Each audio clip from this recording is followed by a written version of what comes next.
Bye-bye NBA 2K22, it's been a good run. And hello NBA 2K23. Hello, Mac here, and for today's vlog I'm gonna be unboxing my NBA 2K23 PS4 game. I ordered this game from Lazada and I ordered this through payday sale. It is discounted from the real price, which is 2,990, so I got this for only 1,650 pesos. Well, just like last year, NBA 2K22, I also waited for it to be discounted before I bought it. Because almost all of the NBA 2K games, well, it will be discounted after a month of release.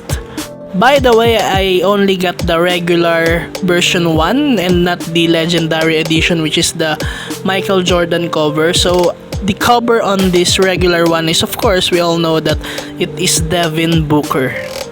I think this is a free sticker from Pixel Play by Data Blitz, so I'm still deciding on where I should put it. So here's the game, and of course it is sealed since it's brand new. Now let's take off the plastic on this case and let's hope that the CD inside have no scratches. So let's go.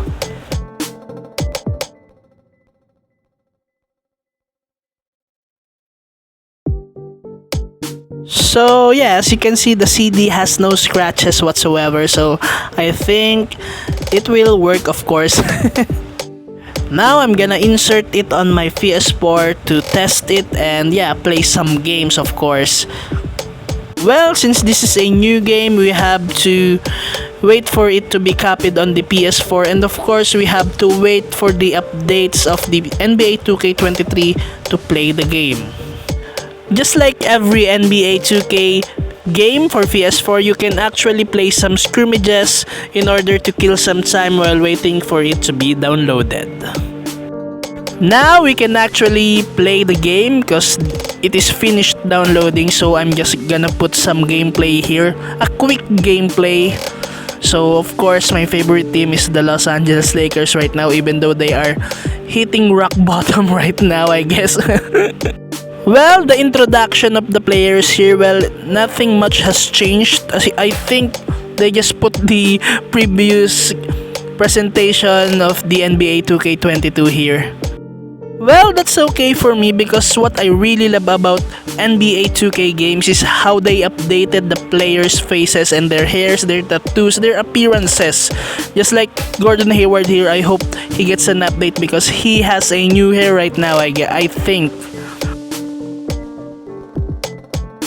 Now, let's see the introduction for my favorite team, the Los Angeles Lakers.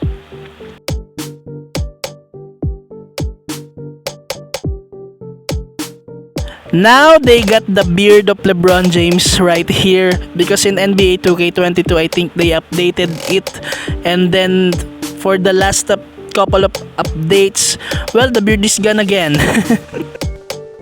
Now for the gameplay, what I really love about is the camera angle here, but although you can change it if you don't really like the camera angle that I am using, well, I don't know, it's just like I'm really watching an NBA basketball on TV.